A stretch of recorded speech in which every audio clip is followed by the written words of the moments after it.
आदर्शवाद और शिक्षा क्या है, आदर्शवाद की मीनिंग क्या है, आदर्शवाद शिक्षा में क्या इसका उपयोग है, इसके बारे में पढ़ेंगे। ठीक है।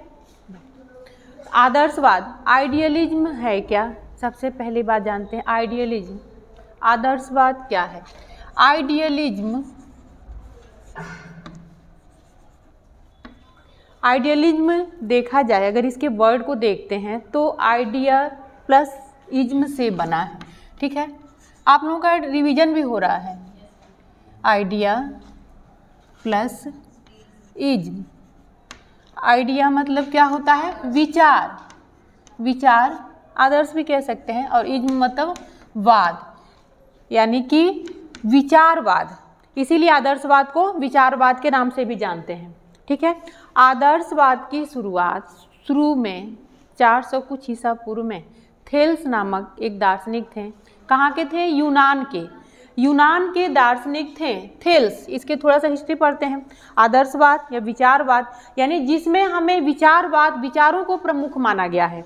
जिस वाद में या जिस दर्शन में विचार को प्रमुखता दिया गया है, विचार का प्रमुख स्थान दिया गया, या विचार को ही मुख्य मानता है। ठीक है। वस्तु और विचार, वस्तु जगत और विचार जगत, इन्होंने दो तत्व माना है। तो वस्तु जगत को गौण माना है। ठीक है। विचार जगत को ही मुख्य माना है। इसीलिए इनके आदर्शवाद की जगह पे विचारवाद भी कहते हैं, क्योंकि आइडियल का मतलब होता है आदर्श। तो आदर्शवाद कहिए, विचारवाद कहिए, मनवाद कहिए। मनवाद क्यों? क्योंकि उन्होंने मन को माना है। ठीक है। तो मनवाद कहिए। इसके कई उपनाम भी हैं। ठीक है। तो ये हो गया इसकी मीनिंग आदर्शवाद की। अब हम थोड़ा सा इसके इतिहास की तरफ चलते हैं, इसकी हिस्ट्री की तरफ चलते हैं। बैठ जाइए अब मन्नू, इसके हिस्ट्री की तरफ चलते हैं। इतिहास, अगर आदर्शवाद की बात करें, आदर्शवाद वेस्टर्न फिलॉसफी के, पाश्चात्य दर्शन के सबसे प्राचीन जो है दर्शन है आदर्शवाद। सबसे प्राचीन फिलॉसफी विचारधारा है आदर्शवाद की, और यहीं से जो है वेस्टर्न फिलॉसफी शुरू होता है आदर्शवाद से ही। इसके जो जन्मदाता हैं सबसे पहले थेल्स ने, अगर इसकी हम हिस्ट्री देखें तो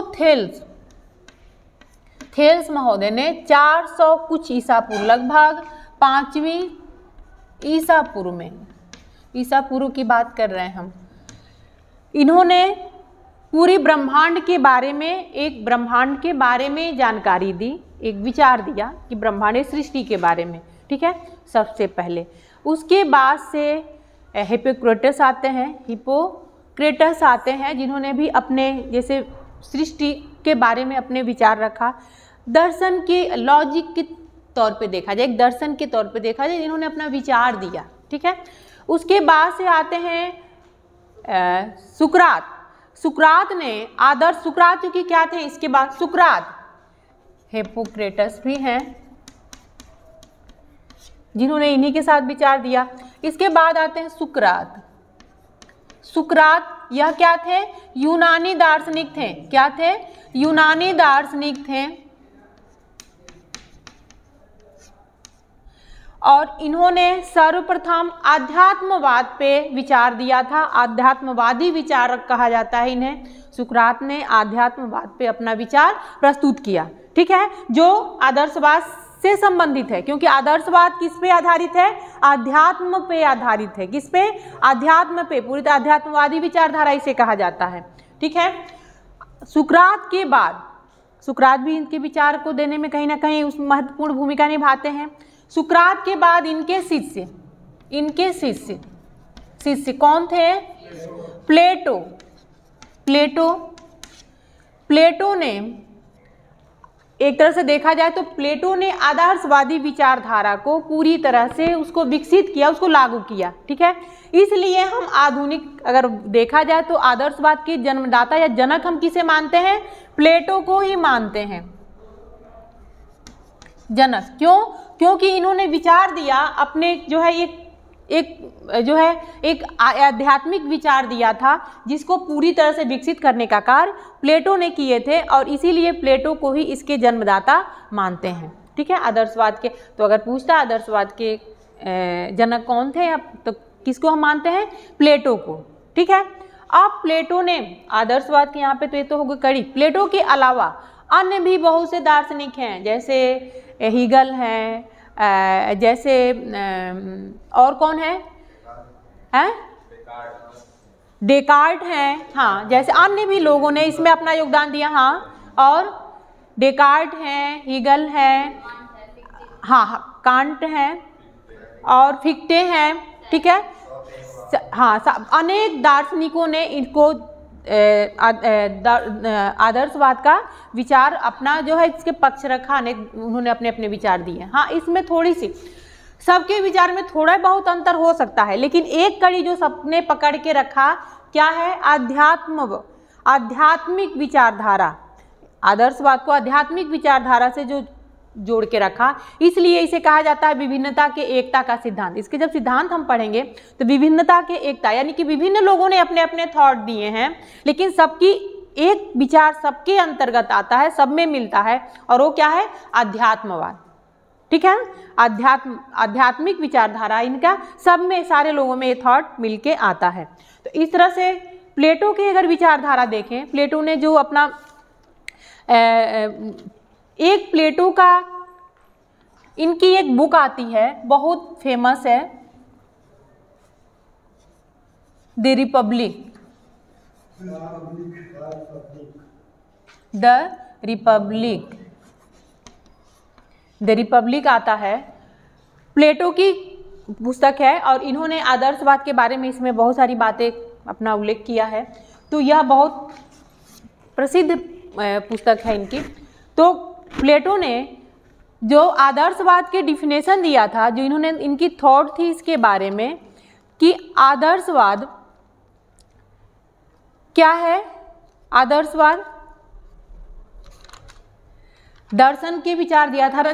क्या कहा था दर्शन में कि सनातन जो है ब्रह्मांड के सनातन स्वरूप को समझना ही या जानना ही दर्शन है। इन्होंने अपना दार्शनिक विचार दिया था ना प्लेटो ने, ठीक है। इस ब्रह्मांड के या जो संसार के बारे में, उसके सनातन जो है उसके स्वरूप के बारे में ज्ञान प्राप्त करना ही दर्शन, इसके अंतर्गत हम करते हैं। तो सनातन स्वरूप के बारे में इन्होंने कहीं ना कहीं अपने विचार दिया था। इसलिए आदर्शवादी विचारधारा में अगर हम देखते हैं डिफिनेशन, एडम्स महोदय ने कहा है, आदर्शवाद एक अथवा दूसरे रूप में दर्शन के समस्त इतिहास में व्याप्त है। यानी कि दर्शन के जो भी हम हिस्ट्री देखते हैं, जो भी इतिहास के पक्ष देखते हैं, किसी न किसी रूप में अध्यात्मवाद कहीं ना कहीं उसमें है। ये कहने का थॉट है, इनकी विचार है, सोच है। अब वहीं पे जेम्स रॉस ने कहा है क्या, आदर्शवादी दर्शन के बहुत सारे विविध रूप हैं, परंतु सभी में एक आधारभूत तत्व क्या है कि संसार की उत्पत्ति किससे हुई है, मन और आत्मा से। मन और आत्मा, इसलिए मनवाद कहा गया है। मन यानी कि विचार, ठीक है ना, और आत्मा से हुई है। इसलिए वस्तु जगत यानी जो हम मौजूद हैं, जो बाहरी जगत, ये हुआ, इसको इन्होंने गौड़ माना है। और जो मन, जो हमारा विचार है, जो हमारा मन है, आत्मा है, जो हमारी विचार थॉट निकलते हैं, ये क्या है, यही सत्य है। विचार आदर्शवाद के अनुसार जो हमारे विचार हैं वही सत्य है, और भौतिक जगत क्या है, इसको असत्य माना है, इसको इन्होंने नहीं माना है। फिर भी हम चूंकि संसार में रहना है, तो इनके शिक्षण विधि और पाठ्यक्रम में कहीं ना कहीं भौतिक भी चीज़ों को पढ़ते हैं, क्योंकि समाज उसमें तब हम जो है मानसिक और अन्य जो है भौतिक विषयों को भी अध्ययन करते हैं। लेकिन मेन इनका फोकस किस पे होता है, आध्यात्मवाद पे। और आध्यात्मवाद में क्या कहा जाता है, आध्यात्मिक जो है उनको प्राप्त करने के लिए सत्यम, शिवम और सुंदरम साधन बताए गए हैं, ठीक है। आदर्शवाद के द्वारा उसके साधन बताए गए हैं, ठीक है। यहाँ तक क्लियर है। ये हो गया आदर्शवाद का। कल हमने डिफिनेशन लिखवाया था, आप लोगों को बता भी दिया था। आदर्शवादी विचारधारा के विभिन्न दार्शनिकों के नाम बताए थे हमने। मूल तत्व, तीनों चीजें बताया था। मूल तत्व, किसी भी दर्शन के 3 मूल तत्व होते हैं, ठीक है। 3 जो मूल तत्व हैं, जो फंडामेंटल,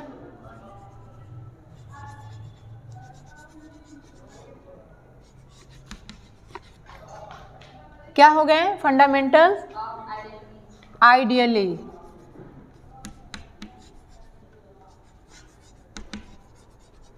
ठीक है। इसके जो मूल तत्व हैं वो 3 आते हैं, हर दर्शन के होते हैं। 3 चीजें हम पढ़ते हैं। हमने दर्शन की मीनिंग में, दर्शन के जो पूरा उसका बताया था उसमें, तो 3 तत्व बताया था। क्या क्या? पहला तत्व मीमांसा, तत्व मीमांसा क्या कहा गया इसे? मेटाफिजिक्स।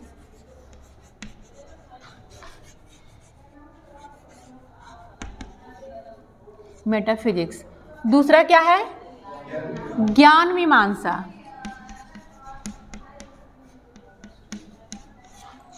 क्या है? एपिस्टोमोलॉजी।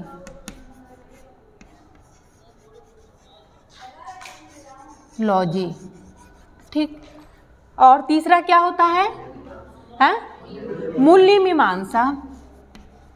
मूल्य जिसको आचार भी कहते हैं, मूल्य मीमांसा। हमने मूल्य और आचार में अंतर बताया था, एक्जियोलॉजी,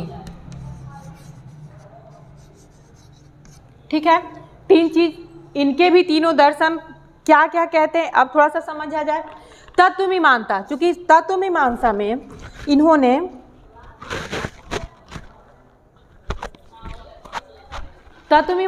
इन्होंने चूंकि अध्यात्म से जुड़ा है, इसलिए किसको मानते हैं? आत्मा और परमात्मा को मानते हैं। तत्व मीमांसा अगर देखा जाए, इधर की क्लियर कर दें क्या? आत्मा और परमात्मा को देखा जाए तो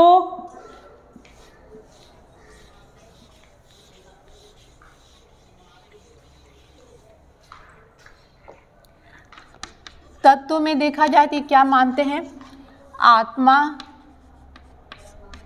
परमात्मा, क्योंकि इन्होंने मेन जो इनका दर्शन ही कहता है, ये 2 चीजें मानते हैं, वस्तु जगत और विचार। वस्तु और विचार जगत 2 चीजें मानते हैं। इनका मेन क्या है? वस्तु जगत और विचार जगत। ये 2 चीजों से मिलके सृष्टि की रचना हुई है, ब्रह्मांड की रचना बताते हैं, जिसमें वस्तु जगत यानी कि पदार्थ, ठीक है, पदार्थ जो असत्य कहा है, और विचार जगत यानी कि सत्य, अलौकिक, अलौकिक। और ये क्या है? व्यवहारिक या लौकिक जो चीजें हैं, ठीक, ये चीजें मानते हैं। तो आध्यात्मिक, इनकी शिक्षा ही किस पर आधारित है? आध्यात्म पर।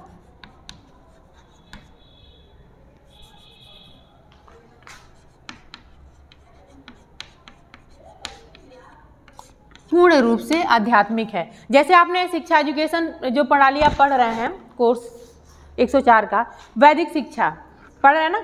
वैदिक शिक्षा के बहुत, जैसे वैदिक शिक्षा में गुरु का जो स्थान है, जो वैदिक शिक्षा कहता है, बहुत सारी चीज़ें उसमें इनका जो है सिमिलरिटी है दोनों में, ठीक है। तो ये भी कहीं ना कहीं उस रूप को, गुरु को उसी रूप में मानते हैं, ठीक है। छात्र का वही स्थान है जो इनका है। आत्मा, परमात्मा, और क्या मानेंगे? ईश्वर और ब्रह्म, पर ब्रह्म,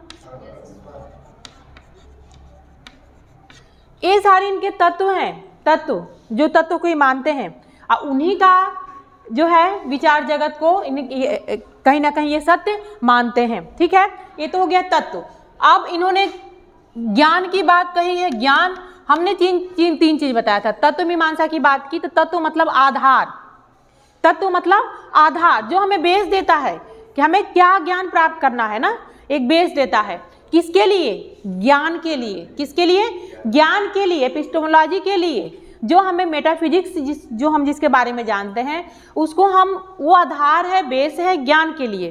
तो जब हमें ज्ञान प्राप्त करना होगा तो क्या होगा इसमें, हम किसका प्राप्त करेंगे? हमने 3 चीजों को बताया था, ठीक है ना। एक होता है इंद्रिय जन्य ज्ञान, ठीक है ना। इंद्रिय हमने 3 चीज बताया था। एक तो तत्व भी बताया था जो आधार, और जो ज्ञान मीमांसा होता है क्या आता है? ज्ञान मीमांसा जो चीजें हमें दिख रहा है, जिसके आधार पे हम ज्ञान प्राप्त करते हैं, उसमें हमने बताया था ना जो प्रत्यक्ष जो चल रहा हो, ठीक है। तो तत्व मीमांसा में अगर शिक्षा की दृष्टि से देखेंगे, ज्ञान मीमांसा में तो क्या आ जाएगा? जो टीचिंग प्रोसेस, ठीक है ना, शिक्षण प्रक्रिया, गुरु शिक्षण प्रक्रिया जो हमारा है, वो शिक्षण विधियां जिसके माध्यम से हम कर रहे हैं। तो यहाँ पे जो चीजें हम सीख रहे हैं, जो विचार हम धारण कर रहे हैं, जो तत्वों को हम धारण कर रहे हैं, उसका क्या है मार्ग? क्या चीजें हैं? पहला इंद्रिय जन्य, इंद्रिय जन्य, ठीक है। यह किससे प्राप्त होता है? इंद्रियों के माध्यम से। जो हमारी जो इंद्रियां हैं, कितनी इंद्रियां हैं? 5 है, ठीक है। बचपन से पढ़ाया गया आप लोगों के 5 सेंस ऑर्गेन्स जो होते हैं ना, सेंस ऑर्गेन्स, वो इंद्रिय जन ज्ञान यानी इंद्रियों के माध्यम से प्राप्त ज्ञान।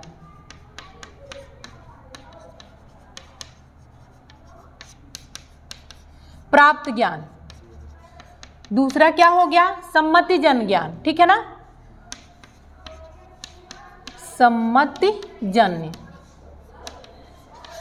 सम्मति जन्य मतलब जो किसी के द्वारा शुद्ध ज्ञान प्राप्त करना, जो किसी और के माध्यम से। तो यहाँ किससे हम ज्ञान प्राप्त करते हैं? गुरु से, है ना। गुरु से। गुरु को ही पर ब्रह्म से जोड़ता है। आदर्शवादी जो है गुरु को एक तरह से कहते हैं ना, गुरु क्या है? साक्षात पर ब्रह्म कहा गया है ना। वैसे ही गुरु को पर ब्रह्म यानी कि गुरु ऐसा है जो सर्वज्ञाता है, सर्वोपरि है, जो विद्यार्थियों के उन सारे आदर्शों के बारे, जो आदर्श जो उनके व्यक्तित्व का विकास करे। तो गुरु ही सर्व है, गुरु कोई भी गलत नहीं हो सकता। आदर्शवादी ये मानते हैं, ठीक है। हम इनके विचारधारा कह रहे हैं। तो सर्वसम्मति यानी गुरु के माध्यम से। और एक और होता है चिंतन जन। चिंतन जन यानी कि स्वयं चिंतन करके आप जो ज्ञान प्राप्त करते हैं, स्व ज्ञान जो मिलता है आपको, ठीक है। स्वयं प्राप्त ज्ञान क्या है? स्वयं ज्ञान प्राप्त करना हो सकता है, ठीक है। ये 3 चीज। तो एक ज्ञान मीमांसा क्या कहता है? ज्ञान हम कैसे प्राप्त करते हैं? अपने इंद्रियों के माध्यम से, जो भौतिक है, इंद्रियां जो हमें दिख रही हैं भौतिक होंगी, ठीक है ना। और गुरु सम्मति जन जो गुरु से हम सीखते हैं, गुरु के समीप। और तीसरा क्या होता है? स्वयं जो हम अपने चिंतन करके जो ज्ञान अर्जित करते हैं वह चिंतन जन ज्ञान। इस तरह से ज्ञान मीमांसा के में इन्होंने 3 बातें कही हैं। अब अगला आता है मूल्य। मूल्य मीमांसा, एक जियोलॉजी। और मूल्य मीमांसा में इन्होंने आचार कैसा आचार, एथिक्स पे क्या कहा है इन्होंने? आध्यात्मिक। क्या कहा है? आध्यात्मिक ज्ञान प्राप्त करना वही मुख्य है, और उसी के आधार पे हमारे चरित्र का निर्माण करना, ठीक है। तो मूल्य मीमांसा में क्या हो जाएगा? आध्यात्मिक ज्ञान। आध्यात्मिक ज्ञान,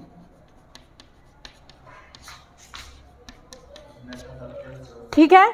आध्यात्मिक ज्ञान के साधन क्या है? सत्यम शिवम सुंदरम, ठीक है। सत्य यानी ज्ञान, शिवम यानी प्रयत्न। शिव कहते हैं ना, शिव जैसे हम कार्य करें। अथाह, शिव मतलब जिसका ना आदि है ना अंत है। और सुंदरम मतलब जो इच्छा, हमारी जो दृढ़ निश्चय जो हो हमारा कार्य करने का। तो इसके आधार पे 3 जो सत्यम शिवम सुंदरम के आधार पे, ये एक तरह से देखा जाए तो ये इनके पूरे सिद्धांत का एक वो है, स्तंभ है, ठीक है। जिसके आधार पर इन्होंने प्राप्ति करना ही आध्यात्मिक ज्ञान के साधन है। आध्यात्मिक ज्ञान के साधन। और मूल्य कैसा, आचार कैसा हो? एक जो ऐसा चरित्र निर्माण किया जाए जिस व्यक्ति में क्या हो, उसका चरित्र आदर्श चरित्र का हो, ठीक है। उसमें क्षमा हो, उसमें शील हो, उसमें सारी चीज़ें गुण मौजूद हो, आध्यात्मिक गुण सारा उसमें उसके अंदर भरा हो, ठीक है। ऐसे व्यक्तित्व के निर्माण की बात करते हैं, ठीक है।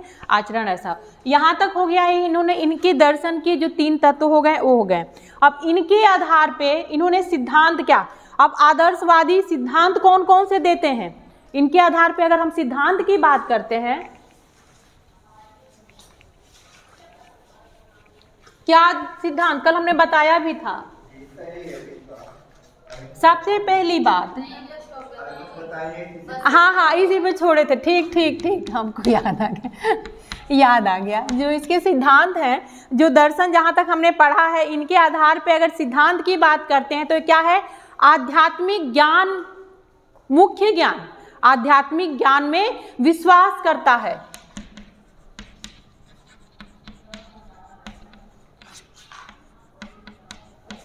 ज्ञान, ठीक है।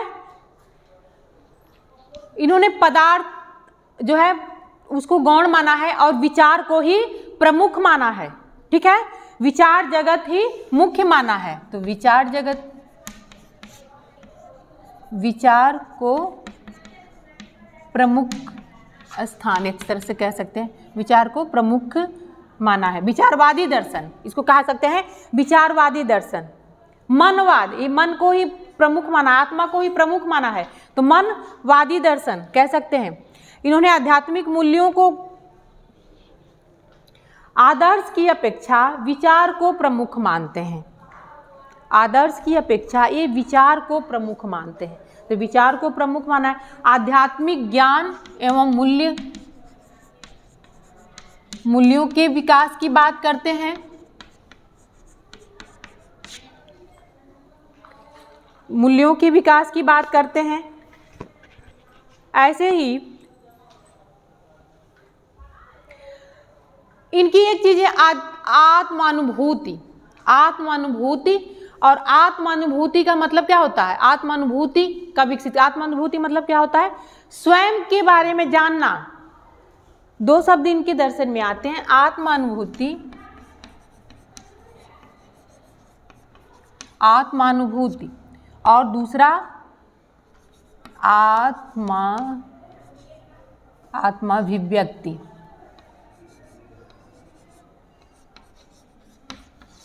आत्माभिव्यक्ति, आत्मानुभूति और आत्माभिव्यक्ति। आत्मानुभूति मतलब होता है स्वयं के बारे में जानना, और आत्माभिव्यक्ति के बारे में का मतलब क्या होता है? उसको प्रस्तुत करना। ठीक है, यहाँ स्वयं के बारे में जानना हो गया, और यहाँ पे उस ज्ञान को, जो आपने जाना, जो चीजें आपके विचार हैं, उस विचार को प्रस्तुत करना। ठीक है ना, इनके दर्शन के अंतर्गत आता है। तो इस तरह से देखा जाए तो आत्मानुभूति, भूति का विकास, स्वयं के बारे में जब तक हम नहीं जानेंगे तब तक हम नहीं समझ पाएंगे कि हमें क्या करना चाहिए। ठीक है, उसके लिए हमें स्वयं के बारे में जानना जरूरी है।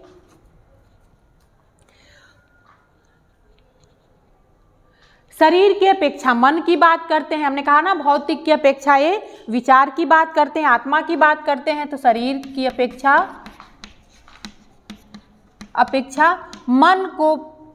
मन प्रमुख, मन ही मुख्य है। मन यानी आत्मा।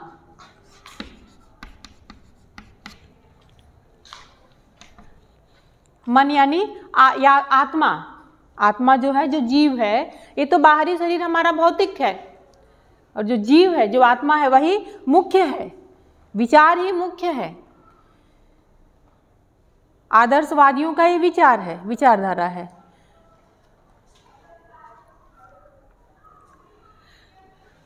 और आत्मानुभूति, और आत्मानुभूति का विकास, आत्मानुभूति के साधन क्या है? सत्यम शिवम सुंदरम।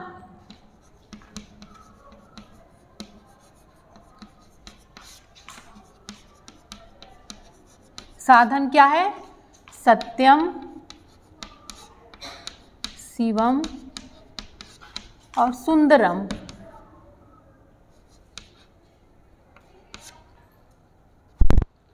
सुंदरम, ठीक है।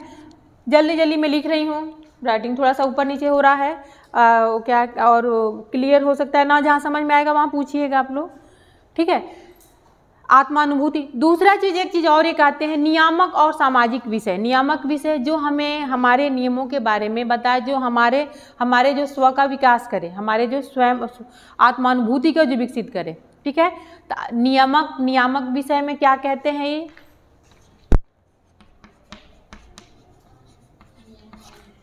नियमक में कहते हैं जैसे कि सौंदर्य शास्त्र, जैसे कि नीति शास्त्र, इन सब चीज़ों के बारे में जानना, ठीक है ना।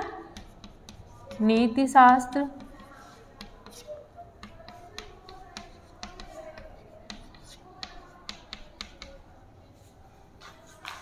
सौंदर्य शास्त्र और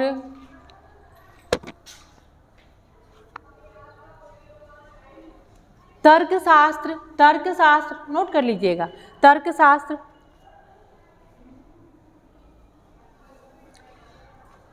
और सामाजिक विज्ञान, भौतिक जीवन भी हमें जीना है ना, तो सामाजिक विज्ञानों का भी अध्ययन।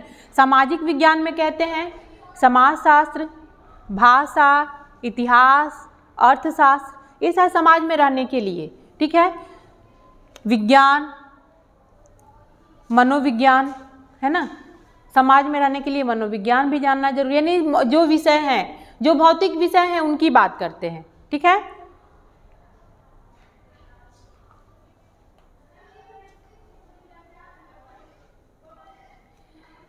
भौतिक जो विषय हैं, भौतिक विषय हमें जीने के लिए, हमें संसार में रहने के लिए है, लेकिन मुख्य जो नियामक विषय हैं, जो नियामक विषय है, वही नियामक विषय हमारे जीवन के मूल उद्देश्यों को पूरा करने में सफल है। इनका विचार है कि जो नियामक विषय हैं, जो नीति शास्त्र है, तर्कशास्त्र है, सौंदर्य शास्त्र है, जो भी ये दर्शन है, ये सारी चीज़ें हमें एक तरह से देखा जाए तो मानव जीवन के मूल्य उद्देश्यों को और उसके आदर्शों से जुड़ा है, वही मेन सत्य है, उसी को जानना पहले जरूरी है, इनके कहना है, ठीक है।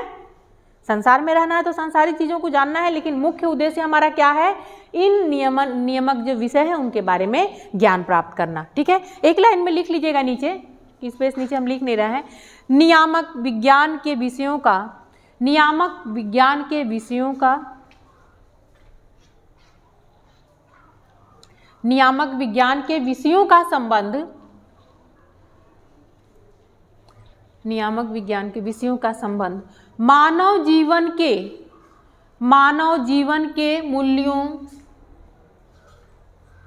जीवन के मूल्यों, उद्देश्यों और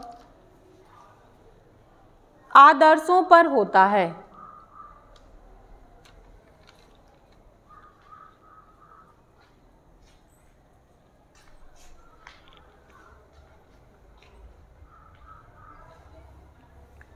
उद्देश्यों पर होता है।